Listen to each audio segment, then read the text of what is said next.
इस कहानी के पिछले पार्ट्स में आपने देखा कि दो प्राचीन ककून में से म्यूटो जन्म लेते हैं। विशाल गोडजिला दोनों म्यूटो को खत्म कर देता है। फिर हमने देखा कि स्कल आइलैंड पर किंग कॉन्ग रहता है, जो विशाल छिपकली रामाराग को खत्म कर देता है। इसके बाद हमने देखा कि गोडजिला और कोंग आमने सामने आए, लेकिन तभी मेका गोडजिला कंट्रोल से बाहर हो जाता है। गोडजिला और कोंग मिलकर मेका गोडजिला को खत्म कर देते हैं।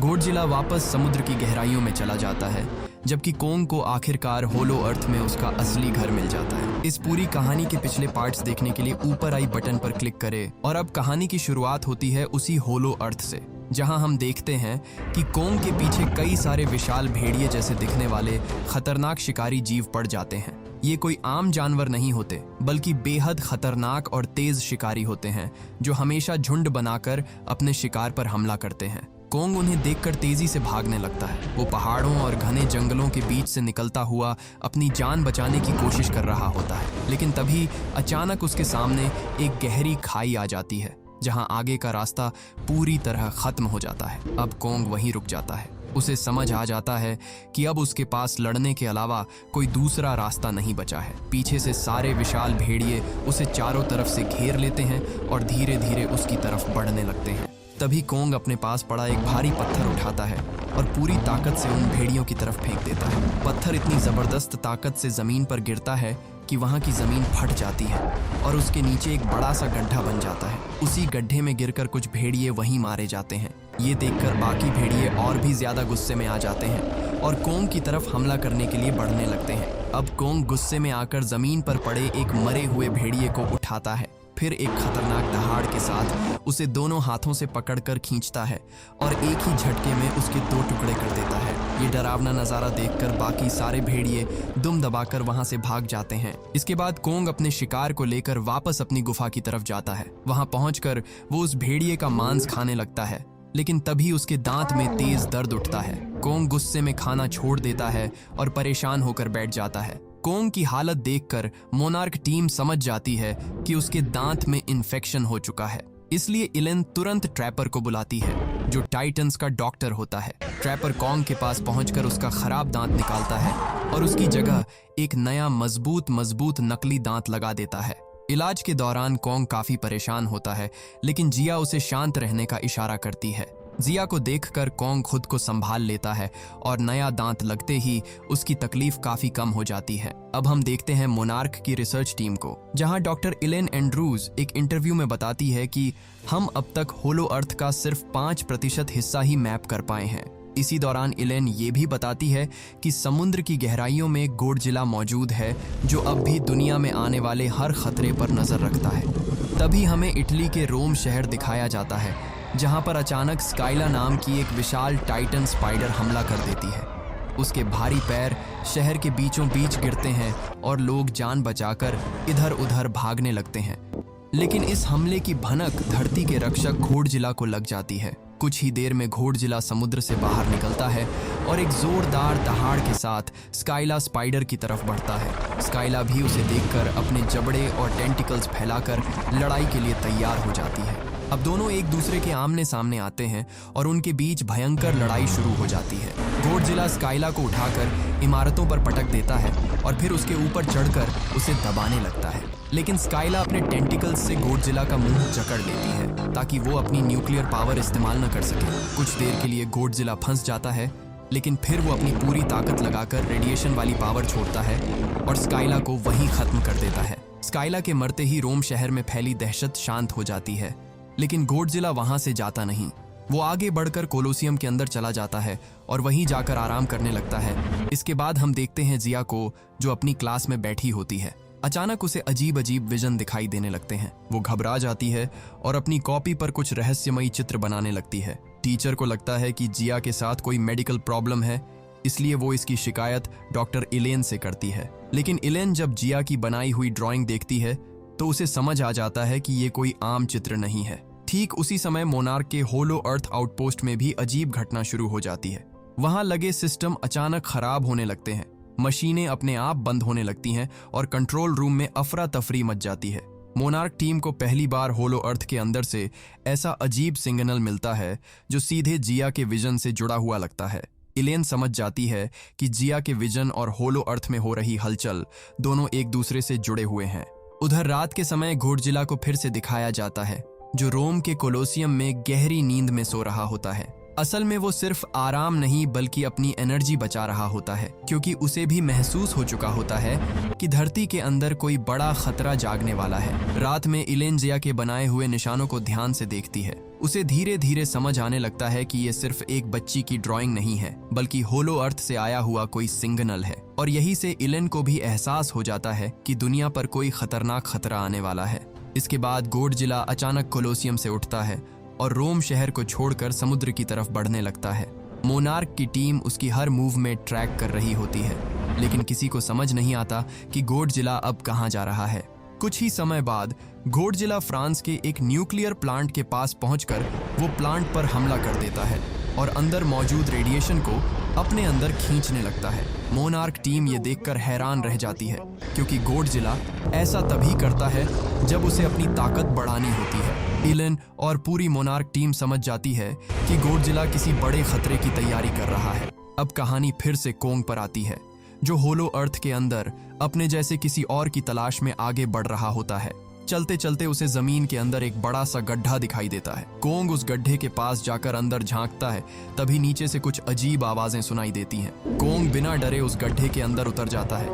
नीचे पहुंचकर उसे होलो अर्थ का एक ऐसा हिस्सा दिखाई देता है जिसे मोनार्क ने अब तक कभी मैप नहीं किया था। ये जगह पहले से ज्यादा अंधेरी और खतरनाक होती है। चारों तरफ पुराने कंकाल, टूटे हुए पत्थर और अजीब अजीब निशान दिखाई देते हैं, जैसे यहाँ बहुत पहले कोई बड़ी लड़ाई हुई हो। कोंग धीरे धीरे आगे बढ़ रहा होता है, तभी अचानक उसे सामने से एक बहुत बड़ी परछाई अपनी तरफ आती दिखाई देती है। कोंग तुरंत अलर्ट हो जाता है, क्योंकि वो परछाई देखने में किसी विशाल ऐप जैसी लग रही होती है। लेकिन जैसे जैसे वो परछाई पास आती है, उसका आकार छोटा होता जाता है और फिर कोंग के सामने एक छोटा ऐप आकर रुकता है। ये छोटा ऐप सुको होता है। पहले तो कोंग उसे देखकर शांत रहता है, लेकिन सुको अचानक हिम्मत दिखाकर कोंग पर झपटता है और उसके हाथ पर काटने की कोशिश करता है। कोंग उसे आसानी से पकड़ लेता है, लेकिन मारता नहीं। तभी अचानक वहां कुछ बड़े बड़े ऐप्स आ जाते हैं और कोंग पर हमला कर देते हैं। कोंग पहले उन्हें रोकने की कोशिश करता है, क्योंकि पहली बार उसे अपने जैसे जीव दिखाई दे रहे होते हैं।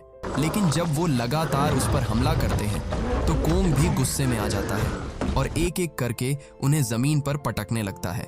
इसी दौरान सुको भी कोंग के चेहरे पर कूदकर उसे परेशान करने लगता है, लेकिन कोंग उसे पकड़ लेता है और उसी को हथियार की तरह इस्तेमाल करके बाकी एप्स को दूर फेंकने लगता है। लड़ाई के बीच एक बड़ा एप नीचे खाई में गिरने लगता है। कोंग उसे पकड़कर बचा लेता है, जैसे वो उसे मारना नहीं चाहता, लेकिन वो एप बचते ही फिर से कोंग पर हमला कर देता है। ये देखकर कोंग समझ जाता है कि ये लोग उसे अपना नहीं मानते। अब कोंग मजबूर होकर उस ऐप को भी खत्म कर देता है। लड़ाई खत्म होने के बाद कोंग सुको को पकड़कर अपने सामने लाता है और उसे इशारे से कहता है कि वो उसे उस जगह तक ले जाए जहां से ये सारे ऐप्स आए थे। सुको पहले मना करता है और भागने की कोशिश करता है, लेकिन कोंग की दहाड़ सुनकर वो डर जाता है और आगे आगे रास्ता दिखाने लगता है। कुछ दूर चलने के बाद वो कोंग को एक नदी के पास ले आता है। दरअसल इसके पीछे सुको की चाल होती है। सुको जानबूझकर नदी में उतरता है और आराम से पानी पीने लगता है, ताकि कोंग को लगे कि यहाँ कोई खतरा नहीं है। फिर वो कोंग की तरफ देखता है और उसे भी इशारे से अंदर आने के लिए बुलाता है। कोंग कुछ पल उसे देखता है। उसे सुको की हरकत थोड़ी अजीब लगती है और खतरे का एहसास भी हो जाता है, लेकिन फिर भी वो नदी में उतर जाता है और सुको तिरछी नजर से उसे देख रहा होता है। कोंग पानी से अपना सर धोने लगता है, तभी अचानक नदी के नीचे तेज हलचल शुरू हो जाती है। अगले ही पल एक विशाल ड्रैगन पानी से बाहर निकलता है और पूरी ताकत से कोंग पर हमला कर देता है। सुको तुरंत पीछे हट जाता है, क्योंकि उसका यही असली प्लान था। उसे लगता है कि अब ये ड्रैगन कोंग को खत्म कर देगा और वो आसानी से बचकर निकल जाएगा। ड्रैगन अपनी लंबी पूंछ से कोंग को जकड़ लेता है और उसे पानी के अंदर खींचने की कोशिश करता है। कोंग कुछ देर तक उससे जूझता है, उस खतरनाक ड्रैगन से पूरी ताकत से लड़ाई करता है। उधर सुको जंगल में भाग रहा होता है, लेकिन तभी उसके सामने कोंग की कुल्हाड़ी आकर गिरती है। सुको ये देखकर डर के मारे पीछे हट जाता है। उसे समझ आ जाता है कि जिस कोंग को वो फंसाने लाया था, लेकिन कोंग इस ड्रैगन से भी ज्यादा खतरनाक निकला। कोंग अपना हथियार उठाता है और सुको को गुस्से से देखता है। इसके बाद कोंग उस मरे हुए ड्रैगन का मांस खाने लगता है। वो देखता है कि सुको भूखा है, इसलिए वो मांस का एक टुकड़ा तोड़कर उसकी तरफ फेंक देता है। पहले तो सुको डर जाता है, लेकिन फिर वो टुकड़ा उठाकर खाने लगता है। यहीं से सुको को पहली बार एहसास होता है कि कोंग बाकी एप्स जैसा नहीं है। वो ताकतवर जरूर है, लेकिन बेवजह किसी को नुकसान नहीं पहुंचाता। दूसरी तरफ इलेन जिया के विजन और होलो अर्थ से आ रहे सिग्नल को लेकर परेशान होती है।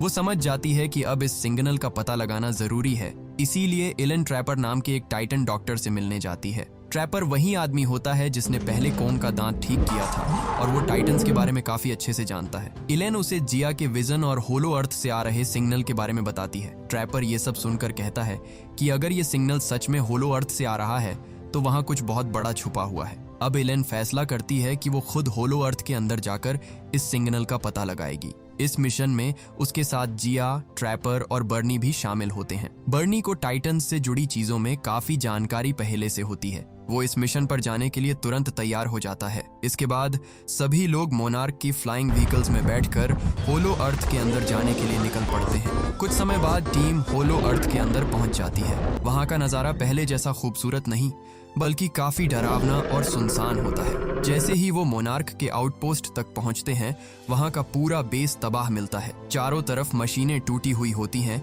दीवारों पर बड़े बड़े पंजों के निशान होते हैं और वहां मौजूद लोगों का कोई नामो निशान नहीं होता। ये सब देखकर इलेन समझ जाती है कि यहाँ कोई बहुत बड़ा हमला हुआ है। तभी जिया को फिर से वही सिग्नल महसूस होने लगता है। वो बिना कुछ बोले एक दिशा में देखने लगती है। इलेन समझ जाती है कि जिया जिस चीज को महसूस कर रही है वही उन्हें इस सिग्नल के असली सोर्स तक ले जा सकती है। अब पूरी टीम जिया के इशारे पर आगे बढ़ने लगती है। उधर दूसरी तरफ कोंग सुको को साथ लेकर उस अंधेरी दुनिया में आगे बढ़ रहा होता है। रास्ते में सुको बार बार भागने की कोशिश करता है, लेकिन कोंग उसे पकड़कर वापस अपने साथ ले आता है। धीरे धीरे कोंग को एहसास होने लगता है कि सुको सिर्फ एक चालाक बच्चा नहीं है, बल्कि वो इस जगह के अंदर रहने वाले बाकी एप्स के बारे में भी बहुत कुछ जानता है। कुछ देर बाद सुको कोंग को एक ऊंची जगह पर लेकर जाता है, जहां से नीचे का पूरा इलाका साफ दिखाई देता है। कोंग नीचे देखता है तो उसके सामने एक ऐसी जगह होती है जहां कई सारे विशाल एप्स मजदूरों की तरह काम कर रहे होते हैं। कोंग ये देखकर हैरान रह जाता है। उसे पहली बार अपनी ही प्रजाति के इतने सारे जीव दिखाई देते हैं। कोंग समझ जाता है कि ये लोग आजाद नहीं हैं, इनको किसी खतरनाक जीव ने बंदी बनाया हुआ है। तभी दूर से एक खतरनाक दहाड़ सुनाई देती है और उसी दहाड़ के साथ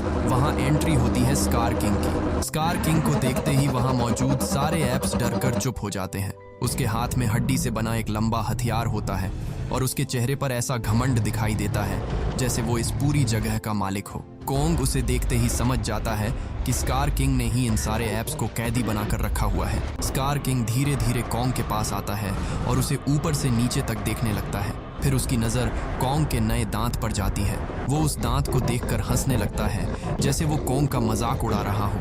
ये देखकर कोंग को गुस्सा आ जाता है। कुछ पल दोनों एक दूसरे को घूरते रहते हैं। फिर अचानक स्कार किंग अपने लोगों को इशारा करता है और उसके इशारे पर कई एप्स कोंग पर टूट पड़ते हैं। कोंग भी पीछे नहीं हटता, वो एक एक करके उन सबको जमीन पर पटकने लगता है। कोंग की ताकत देखकर वहां मौजूद बाकी एप्स भी हैरान रह जाते हैं, लेकिन तभी स्कार किंग खुद आगे आता है और अपने हथियार से कोंग पर हमला कर देता है। दोनों के बीच जबरदस्त लड़ाई शुरू हो जाती है। कोंग ताकत में स्कार किंग पर भारी पड़ता है और उसे पीछे धकेलने लगता है, लेकिन स्कार किंग सीधी ताकत से नहीं, चालाकी से लड़ता है। वो बार बार अपने हथियार और अपनी फुर्ती की मदद से कोंग को रोकने की कोशिश करता है। लड़ाई के दौरान कोंग स्कार किंग को पकड़कर नीचे पटक देता है। पहली बार स्कार किंग के चेहरे पर डर दिखाई देता है, लेकिन तभी स्कार किंग अपनी असली चाल चलता है। वो अपने पास मौजूद क्रिस्टल वाली चाबुक को एक्टिव करता है। जैसे ही वो चाबुक घुमाता है, पूरा इलाका कांपने लगता है और वहां की हवा बर्फ जैसी ठंडी होने लगती है। कुछ ही पल में अंधेरे से एक विशाल बर्फीला टाइटन बाहर आता है, जिसका नाम शिमो होता है। शिमो के आते ही आसपास की जमीन जमने लगती है।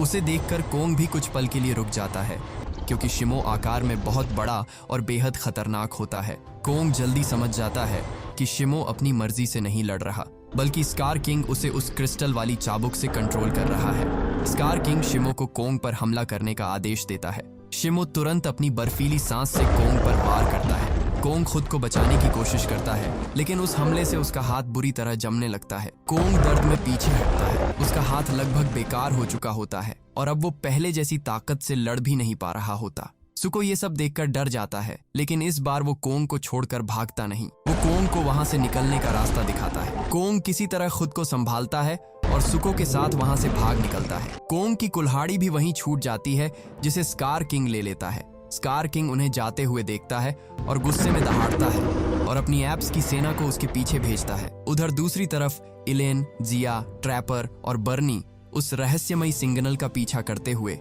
होलो अर्थ के और भी अंदर बढ़ रहे होते हैं। चारों तरफ घना जंगल होता है और हर कदम पर उन्हें ऐसा लग रहा होता है जैसे कोई उन्हें देख रहा हो। तभी अचानक उनके सामने जमीन के नीचे से पेड़ की जड़ों जैसा एक खतरनाक जीव बाहर निकलता है और टीम पर हमला कर देता है। सब लोग घबरा जाते हैं और अपनी जान बचाने के लिए भागने लगते हैं। ट्रैपर तुरंत अपनी गन से उस जीव पर वार करता है और किसी तरह सभी लोग वहां से बचकर आगे निकल जाते हैं। लेकिन अब सबको समझ आ जाता है कि ये जगह बाहर से जितनी खूबसूरत दिखती है, अंदर से उतनी ही खतरनाक है। कुछ दूर आगे जाने के बाद जिया अचानक रुक जाती है। उसे फिर से वही सिग्नल महसूस होने लगता है। वो बिना कुछ बोले एक तरफ बढ़ने लगती है। इलेन उसे रोकने की कोशिश करती है, लेकिन जिया के चेहरे पर ऐसा भरोसा होता है जैसे वो जानती हो कि उसे कहाँ जाना है। इलेन भी उसकी बात मानकर उसके पीछे चलने लगती है। आगे जाकर उन्हें एक पुरानी दीवार दिखाई देती है जिस पर अजीब अजीब निशान बने होते हैं। ये वही निशान होते हैं जो जिया अपने विजन में देखती आ रही थी। जिया उन्हें देखते ही समझ जाती है कि उसका इस जगह से कोई गहरा कनेक्शन है। तभी उन्हें दीवार पर एक चमकती हुई परत दिखाई देती है। ट्रैपर उसे छूने की कोशिश करता है, लेकिन जैसे ही वो उसे छूता है उसमें से बिजली जैसी चमक निकलती है। जिया धीरे धीरे आगे बढ़ती है और उस परत को अपने हाथ से छूती है। उसके छूते ही वो परत खुलने लगती है और उनके सामने एक छुपी हुई दुनिया दिखाई देती है। ये होलो अर्थ के अंदर मौजूद एक गुप्त सभ्यता होती है। वहां रहने वाले लोग इंसानों जैसे दिखते हैं, लेकिन वो बोलकर बात नहीं करते। वो एक दूसरे से मन के जरिए जुड़े होते हैं। ये वही ईवी ट्राइब होती है जिससे जिया का रिश्ता जुड़ा हुआ था। इलेन ये सब देखकर हैरान रह जाती है, क्योंकि उसे लगता था कि स्कल आइलैंड के लोग खत्म हो चुके हैं। तभी ईवी ट्राइब की क्वीन वहां आती है। वो जिया को देखकर शांत रहती है, जैसे वो पहले से जानती हो कि जिया एक दिन यहाँ जरूर आएगी। क्वीन जिया को उस क्रिस्टल वाले मंदिर के अंदर ले जाती है, जहां दीवारों पर बहुत पुरानी भविष्यवाणी बनी होती है।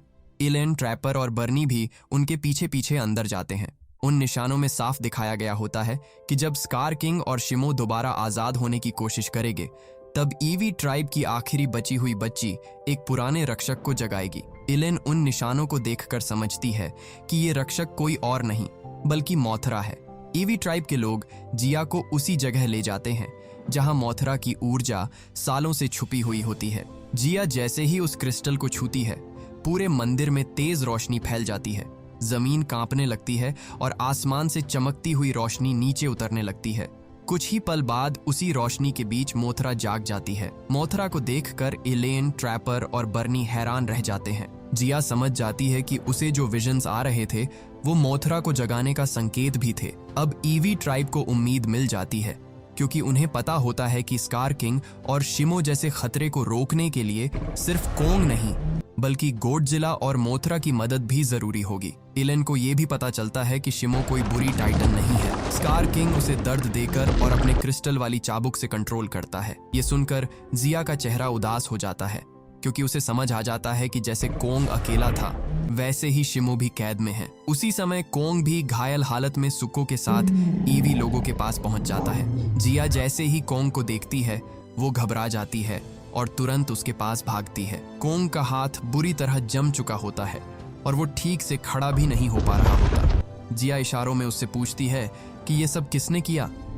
कोंग अपनी तरफ से उसे समझाने की कोशिश करता है कि नीचे स्कार किंग नाम का एक खतरनाक ऐप है जिसके पास शिमो जैसी भयानक ताकत है। इलेन, ट्रैपर और बर्नी ये सब देखकर समझ जाते हैं कि अब खतरा सिर्फ होलो अर्थ तक सीमित नहीं रहा। ट्रैपर तुरंत कोंग के हाथ का इलाज करने की तैयारी करता है।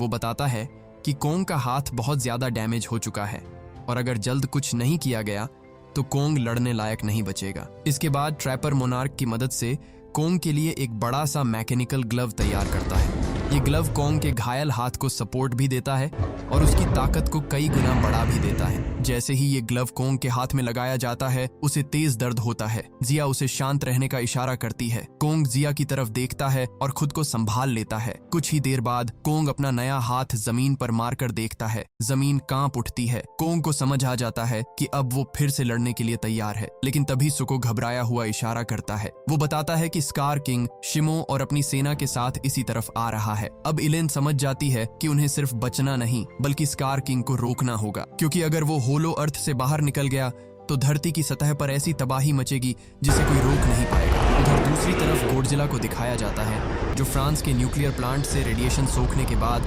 अब और भी ज्यादा ताकतवर हो चुका होता है। लेकिन गोडजिला यही नहीं रुकता, क्योंकि उसे पता होता है कि आने वाला खतरा इतना बड़ा है कि सिर्फ इतनी ताकत काफी नहीं होगी। अब गोडजिला समुद्र के रास्ते आर्कटिक ओशन की तरफ बढ़ने लगता है। मोनार्क की टीम उसकी हर मूवमेंट ट्रैक कर रही होती है और समझ जाती है कि गोडजिला किसी खास टाइटन के इलाके की तरफ जा रहा है। ये इलाका टियामट नाम की एक खतरनाक टाइटन का होता है, जिसके अंदर बहुत ज्यादा रेडिएशन और एनर्जी मौजूद होती है। कुछ ही समय बाद गोडजिला उस बर्फीले इलाके में पहुंच जाता है। पानी के अंदर टियामट को उसकी मौजूदगी का एहसास हो जाता है और वो तुरंत गोडजिला पर हमला कर देती है। टियामट अपनी लंबी बॉडी से गोडजिला को जकड़ने की कोशिश करती है। कुछ देर के लिए वो गोडजिला को पानी के अंदर दबा भी देती है, लेकिन इस बार गोडजिला पहले से कहीं ज्यादा एग्रेसिव होता है। वो पूरी ताकत लगाकर टियामट की पकड़ तोड़ता है और उस पर हमला कर देता है। दोनों के बीच पानी के अंदर भयंकर लड़ाई होती है, लेकिन गोडजिला टियामट को ज्यादा देर टिकने नहीं देता। आखिरकार गोडजिला अपनी रेडिएशन वाली पावर का इस्तेमाल करता है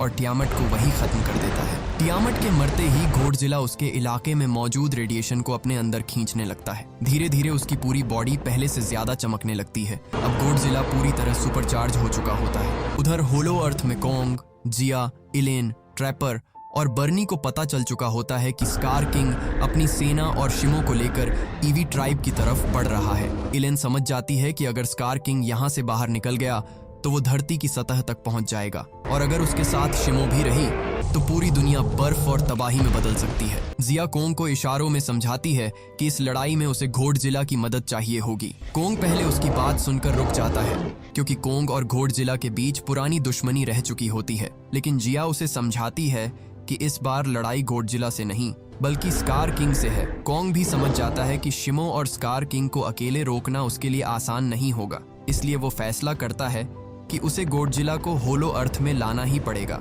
इसके बाद कोंग एक्सेस पॉइंट की तरफ बढ़ता है और वहां से धरती की सतह पर जाने के लिए छलांग लगा देता है। कुछ ही पल बाद कोंग इजिप्ट में धरती की सतह पर बाहर निकलता है। उसके सामने दूर से गोडजिला भी आता हुआ दिखाई देता है, जो अब पूरी तरह सुपरचार्ज हो चुका होता है। कोंग गोडजिला को देखकर उसे रोकने और समझाने की कोशिश करता है, लेकिन गोडजिला उसे देखते ही भड़क जाता है। गोडजिला को लगता है कि कोंग फिर से लड़ाई के लिए आया है। अगले ही पल गोडजिला पूरी ताकत से कोंग पर हमला कर देता है। कोंग खुद को बचाने की कोशिश करता है और उसे होलो अर्थ की तरफ ले जाने की कोशिश करता है, लेकिन गोडजिला उसकी बात समझने को तैयार नहीं होता।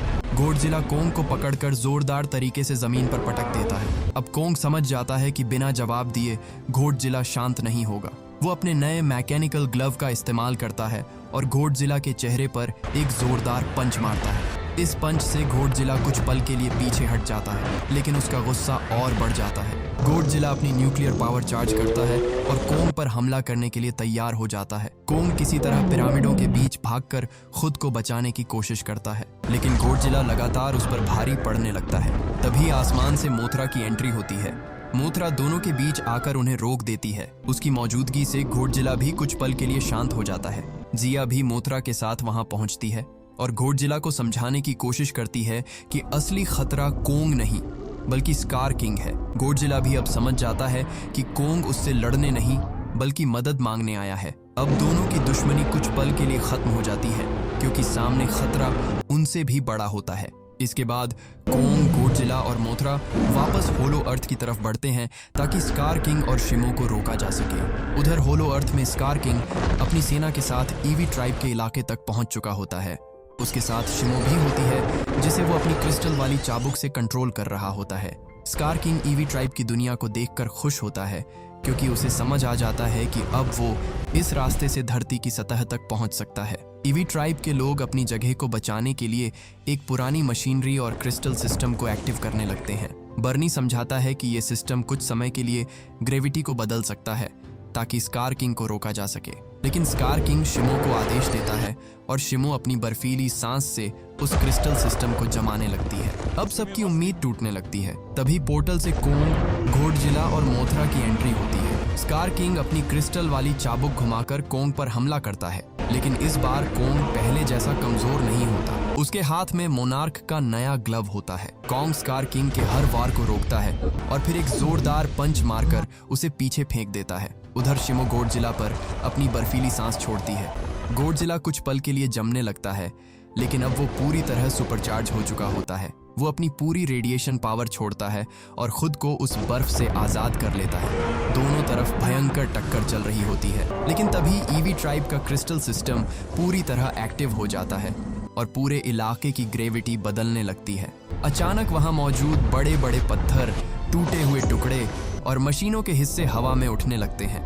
कुछ ही पल में कोंग, गोडजिला, स्कार किंग और शिमो भी हवा में तैरने लगते हैं, लेकिन लड़ाई रुकती नहीं। हवा में ही कोंग स्कार किंग से भिड़ जाता है और गोडजिला शिमो को रोकने की कोशिश करता है। स्कार किंग इस बदली हुई ग्रेविटी का फायदा उठाकर कोंग पर वार करता है, लेकिन कोंग भी पूरी ताकत से उसका जवाब देता है। उधर इलेन, जिया, ट्रैपर और बर्नी की फ्लाइंग व्हीकल भी कंट्रोल खोने लगती है। व्हीकल हवा में घूमने लगती है और नीचे गिरने वाली होती है। तभी मोथरा तेजी से आती है और अपने पंखों की मदद से उनकी व्हीकल को संभाल लेती है। इलेन और जिया बच जाते हैं, लेकिन अब हालात और भी ज्यादा खतरनाक हो चुके होते हैं। इसी बीच स्कार किंग मौका देखकर एग्जिट पॉइंट की तरफ भागता है। उसका मकसद साफ होता है, वो होलो अर्थ से निकलकर धरती की सतह पर जाना चाहता है। स्कार किंग शिमो को अपने साथ लेकर पोर्टल में कूद जाता है। कोंग उसे रोकने के लिए उसके पीछे कूदता है और गोडजिला भी बिना देर किए उसी पोर्टल में घुस जाता है। अगले ही पल स्कार किंग, शिमो, कोंग और गोडजिला सभी धरती की सतह पर आ गिरते हैं।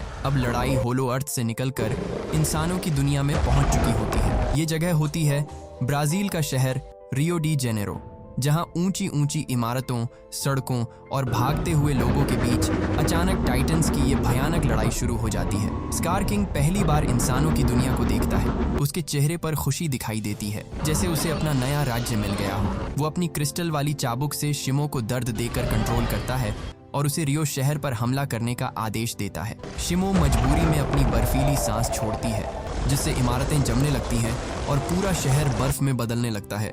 लेकिन तभी कोंग आगे आता है और स्कार किंग को एक जोरदार पंच मारता है। पंच इतना ताकतवर होता है कि स्कार किंग का एक बड़ा दांत टूटकर जमीन पर गिर जाता है। कोंग उस टूटे हुए दांत को देखकर हल्का सा रुकता है, जैसे उसे अपना पुराना दांत याद आ गया हो। फिर वो गुस्से में स्कार किंग की तरफ बढ़ता है।